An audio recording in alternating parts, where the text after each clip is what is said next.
Abra a tua Bíblia no livro de Mateus, capítulo 1, versículo 19, 1, 18, 19 a seguir. Mateus 1, 18, 19 a seguir.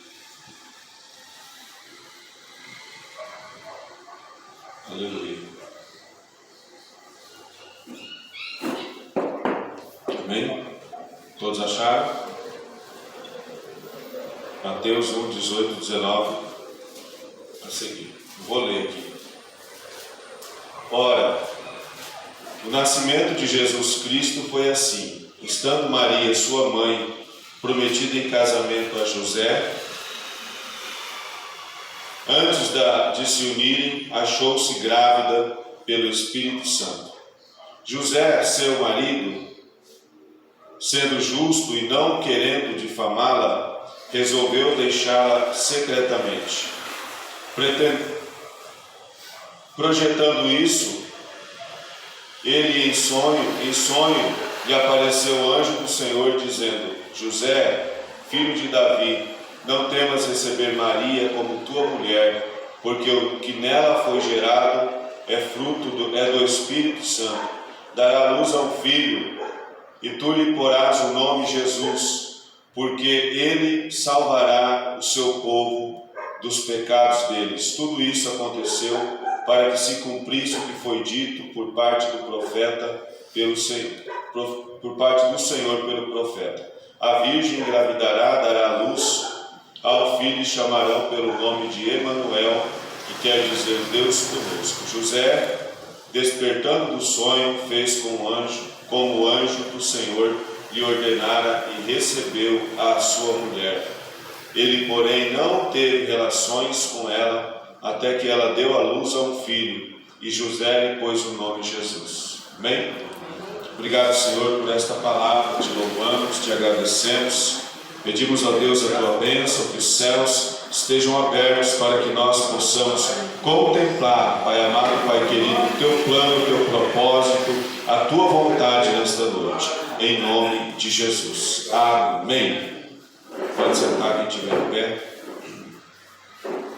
Irmãos, essa história eu achei muito linda. Nós já falamos um pouco de Maria. Sempre a gente fala, né? Maria é uma dos personagens mais conhecidos, tanto dos cristãos, porque muito se fala da mãe de Jesus. E hoje eu quero falar dela, mas quero falar também de José. Pouco nós falamos de José e nós damos muita ênfase a Maria.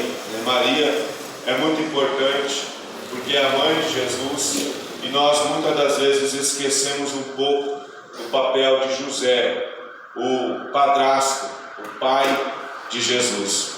Interessante que quando o Senhor chama Maria para ser mulher, para ser mãe de Jesus, Maria era uma mocinha ainda, era uma jovem, inexperiente, não tinha relacionamento, nunca teve relacionamento, estava prometida a esse homem chamado José.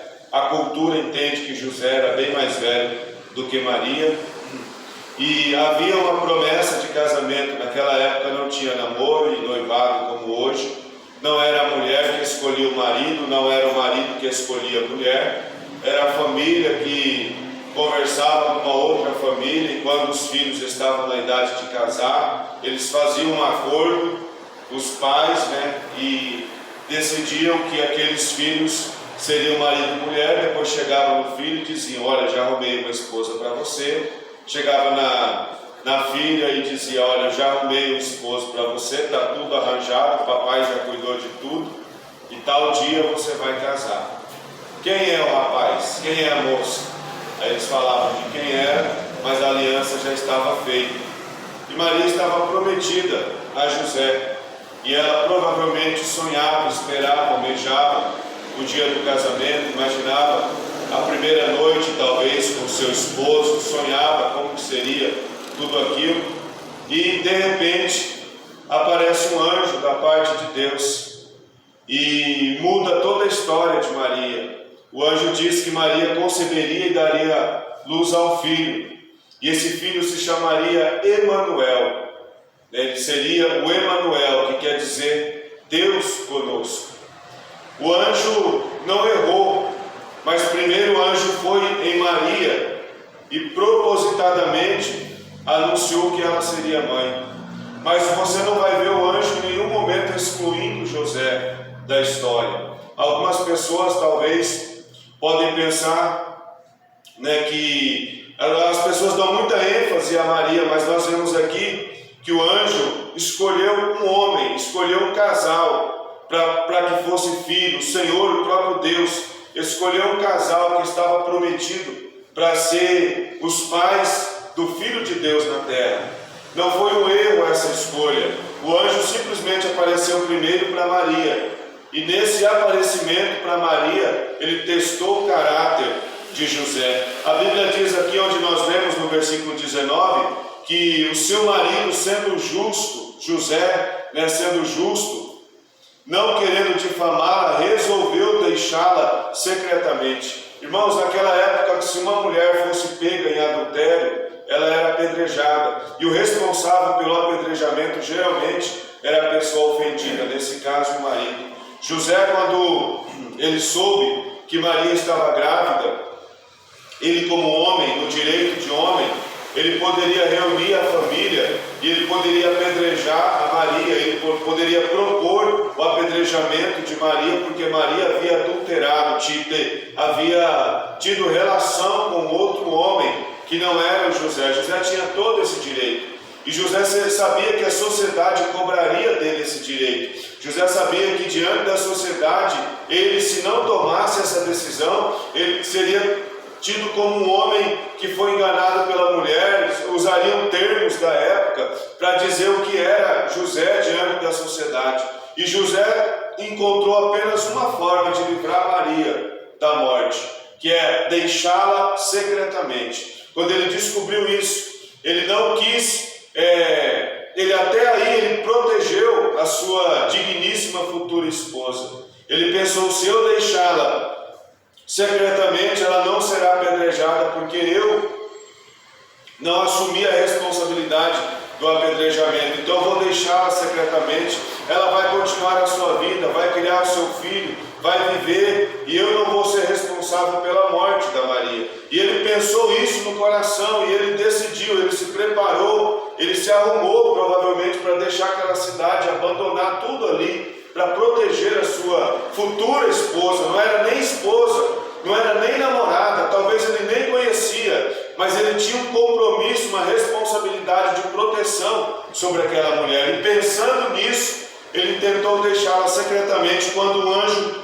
foi até ele e disse para que ele não fizesse tal coisa, porque aquela mulher, o que ela carregava no ventre era o Filho do Espírito Santo, era Filho de Deus. Detalhe, nunca e nenhuma vez na história você viu ou verá uma outra pessoa que concebeu do Espírito Santo. Era uma novidade tanto para Maria, quanto para José, quanto para toda a sociedade. Mas nós vemos aqui o caráter de José e nós vemos a fé. José acreditou na mensagem que o anjo trouxe para ele, mesmo que ainda não tivesse acontecido com ninguém, mas ele acreditou naquela mensagem e ele deu ouvidos ao anjo e ele assumiu Maria.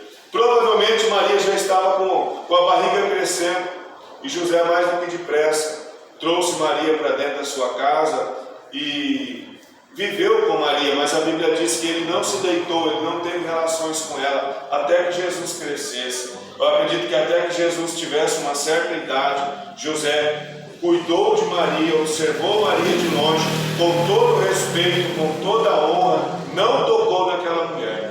Nós imaginamos a dificuldade desse homem, a dificuldade que José passou para honrar o seu caráter, para honrar a sua integridade. Quando nós vemos aqui um pouquinho do que José é, de acordo com a palavra de Deus, Mateus 1,19 mostra para nós que José é cuidadoso. Mateus 1,24 mostra que ele é crente, que ele acreditava no Senhor. 1,24 diz: José, despertando do sonho, fez como o anjo disse e ordenara, e recebeu a sua mulher. Ele era um homem de Deus. Versículo 14 diz que José era obediente. E Lucas 2,41 diz que José era fiel ao dever religioso, ou ao dever cristão cristão, vamos dizer, nos dias de hoje. Então era um homem cuidadoso, crente, obediente, fiel, mas sobretudo ele era um homem íntegro. A integridade é aquilo que nós fazemos quando ninguém está vendo. A integridade é aquilo que nós fazemos, de repente, até mesmo quando nós vamos ter prejuízo. Nós somos íntegros, então a pessoa que é íntegra não depende de ninguém estar cuidando dela, ela guarda princípios quando estão olhando, quando não estão olhando, em todos os momentos. A integridade faz com que a pessoa guarde os seus princípios. E José era esse tipo de homem. E quando nós olhamos para a escolha de Deus, nós vemos Deus escolhendo uma mulher santa, uma mulher de Deus, uma mulher temente ao Senhor, e criando a situação para que essa mulher tivesse o compromisso com o homem da linhagem de Davi, um homem crente, um homem de Deus, um homem responsável, um homem íntegro. Nós vemos Deus quando forma uma família. Nós podemos olhar aqui o exemplo da família. Quando Deus forma uma família, Ele forma essa família da maneira mais perfeita. A família de José e Maria serve de exemplo para nós. Quando nós olhamos para 1 Coríntios, para Efésios, nós vemos que tem uma parte que fala, Efésios 5, sobre Efésios 5, 22, diz: as mulheres sejam cada uma submissas ao seu próprio marido como no Senhor, pois o marido é o cabeça da mulher, como também Cristo é o cabeça da igreja, sendo ele o próprio Salvador do corpo. De manhã a gente estava falando que muitos homens usam esse ditado para dizer: a mulher tem que me obedecer, a mulher tem que fazer o que eu mando, a mulher está embaixo da minha ordem, e eu sou o cabeça. A gente vê, eu já vi muitos homens humilharem as suas esposas porque eles eram cabeça, mas talvez eles não entenderam essa parte que diz: Cristo é o cabeça da igreja, sendo ele próprio Salvador do corpo.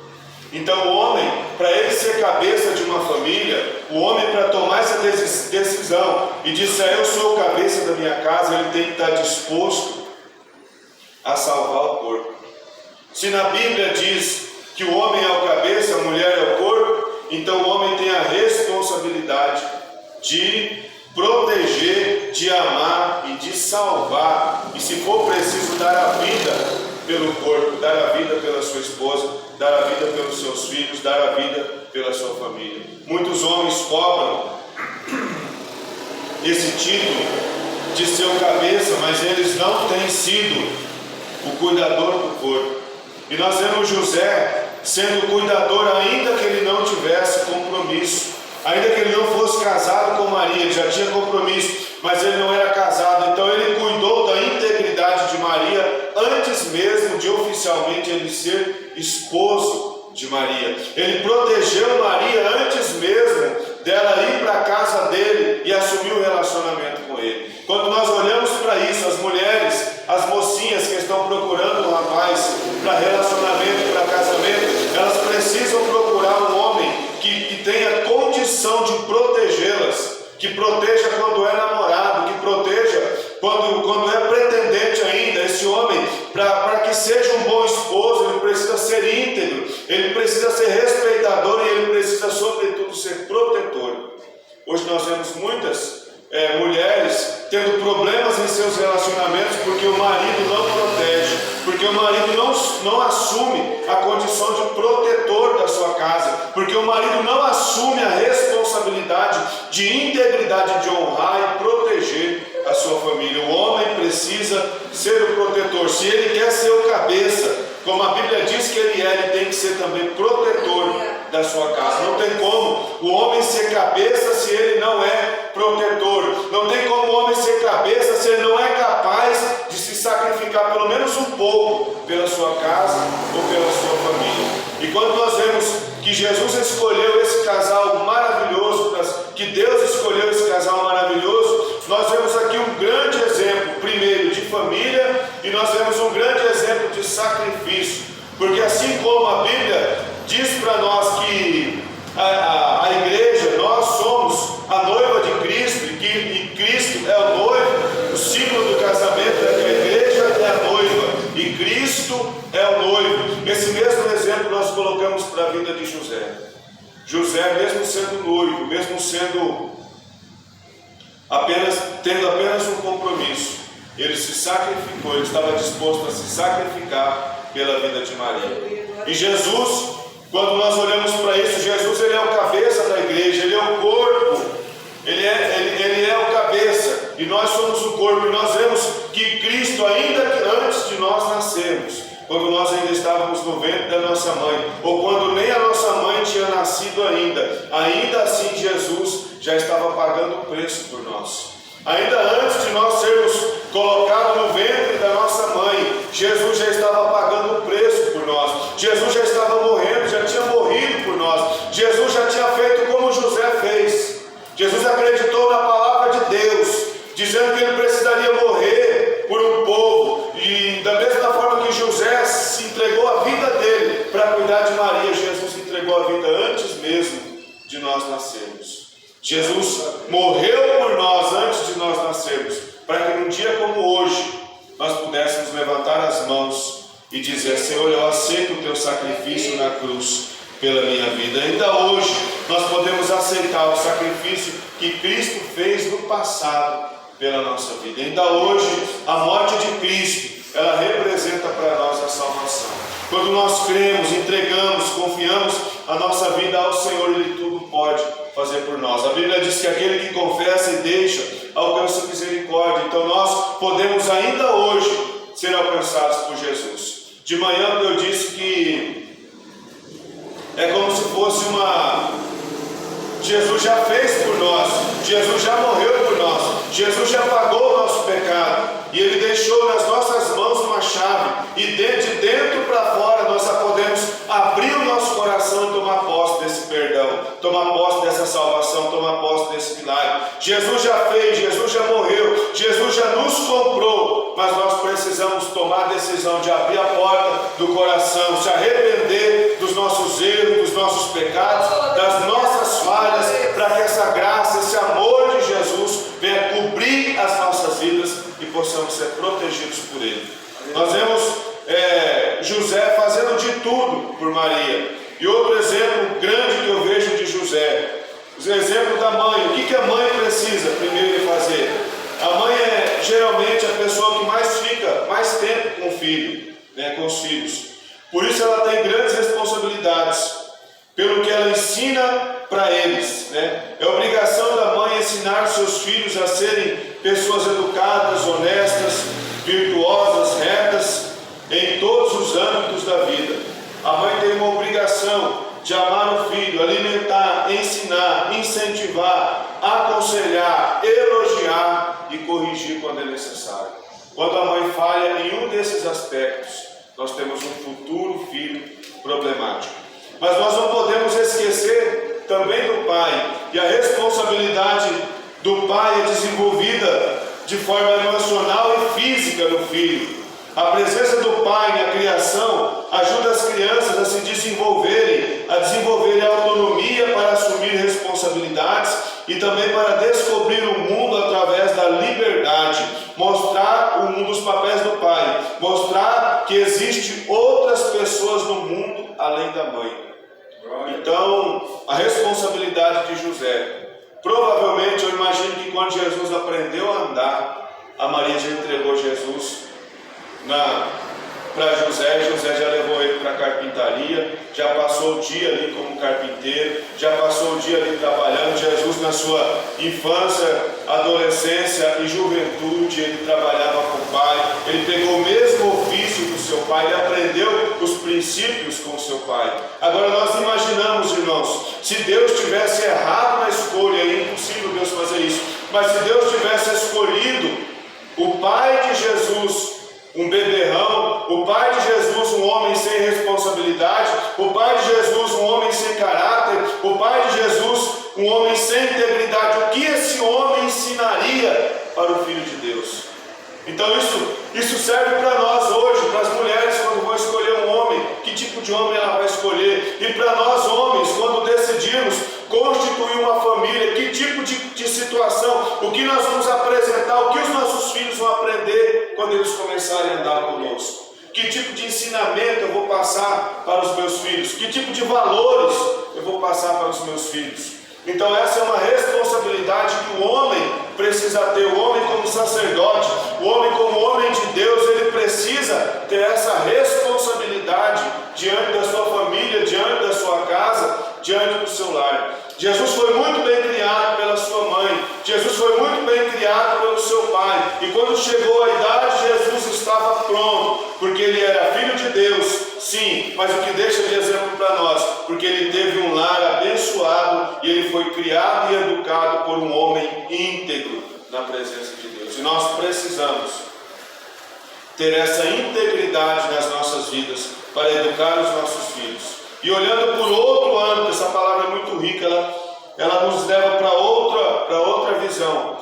Todos esses exemplos que nós vimos da mulher, da mãe e de José, nós vamos transferir isso aqui, vamos comparar, já que a Bíblia diz que a igreja é a noiva e que Cristo é o noivo, nós vamos ver a responsabilidade agora da igreja. Qual é a responsabilidade? A igreja gera pessoas, a igreja gera vida, a igreja ela concebe vidas. Então nós aqui somos a igreja do Senhor, e a nossa responsabilidade é conceber vidas, é gerar vidas, é gerar pessoas para dentro desse aprisco. Então eu tenho uma responsabilidade de gerar vidas para o Senhor, e depois que essas vidas forem geradas, eu como igreja, eu tenho responsabilidade de amar, de alimentar, de ensinar, de incentivar, de aconselhar, de elogiar e de exortar, para que essas pessoas que nós vamos trazer, elas possam ser bem criadas. E vai chegar um tempo que a mãe não será o suficiente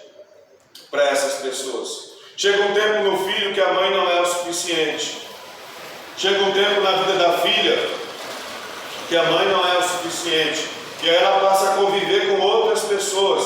O filho passa a conviver com pais, ele passa a se relacionar mais com o pai, quando ele pega uma certa independência. O primeiro exemplo de que existe outras pessoas no mundo além da mãe é quando o pai começa a assumir as suas responsabilidades. E quando nós geramos filhos, como igreja, nós geramos filhos para o Senhor, esses filhos começam a crescer, eles precisam começar a entender que apenas congregar, apenas cultuar, apenas vir na igreja não é o suficiente.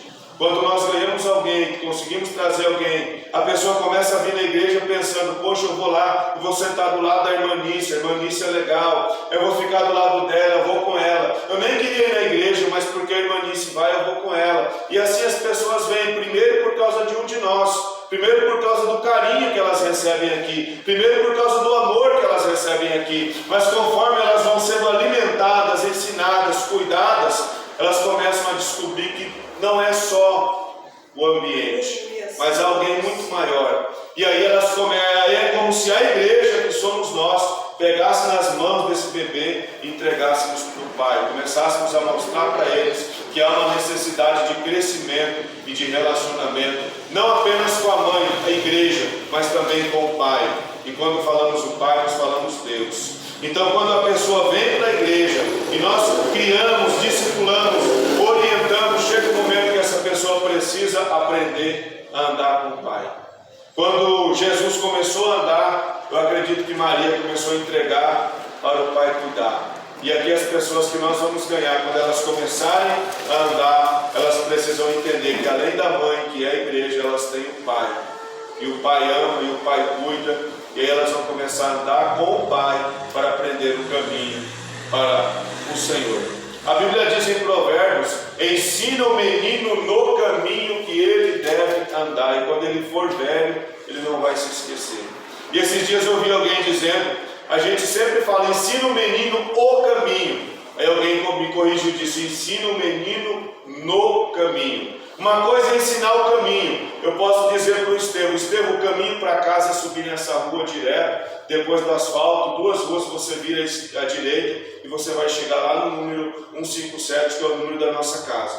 Eu ensinei o caminho. Outra coisa é eu pegar nos braços do Estevão, na mão do Estevão e falar: vai comigo que eu vou te mostrar o caminho. Muitas pessoas querem ensinar o caminho, mas elas não estão no caminho. Elas querem ensinar o caminho da oração, mas elas não estão no caminho da oração. Elas querem ensinar o caminho da igreja, mas elas não estão na igreja. Elas não são da igreja, elas não são a igreja. Eu vejo muitas pessoas ensinando, pregando, orientando as outras pessoas que elas precisam buscar a Deus. Mas quando nós olhamos para aquela pessoa que está falando o caminho, ela não vive no caminho, ela apenas mostra o caminho para as outras pessoas. E não é isso que a Bíblia nos ensina. A Bíblia nos ensina a ensinar o menino no caminho.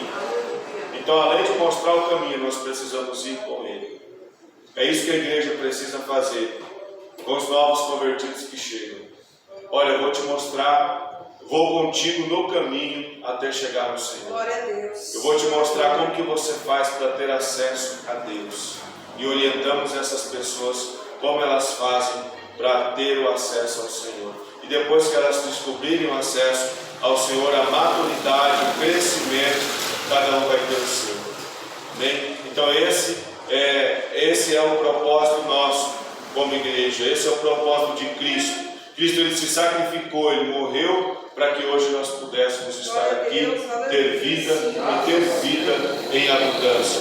Então que Deus possa falar no teu coração de uma maneira mais específica, que nós possamos entender o que é essa igreja, que nós possamos entender o que é Cristo em nossas vidas, que possamos entender o que é ser família, o que é ser um esposo de honra, o que é ser um esposo íntegro, o que é ser uma esposa íntegra. Quando nós vamos orar para Deus preparar uma esposa, nós vamos citar critérios que nós desejamos que essa esposa tenha, para que ela seja a esposa. E nós vamos propor mudar as nossas vidas, para que estejamos a ponto de receber alguém como esposa. Eu vejo muitas pessoas orando para Deus preparar um esposo, ou para Deus preparar uma esposa.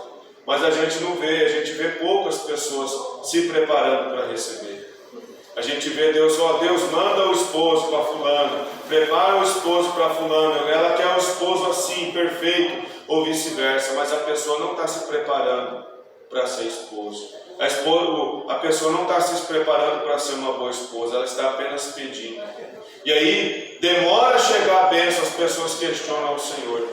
Mas existe essa necessidade de quando nós formos buscar a esposa ou o esposo, também se preparar, sendo íntegro, sendo honesto, entendendo as funções de um homem, entendendo as funções de uma mulher, para que nós possamos fazer bem para a nossa família. Amém? O Senhor abençoe, em nome de Jesus, poderosamente. Vamos orar, vamos nos colocar em pé, vamos dirigir uma oração. Feche os teus olhos, curva a tua cabeça. Apresenta a sua vida ao Senhor nesta noite, querido Deus.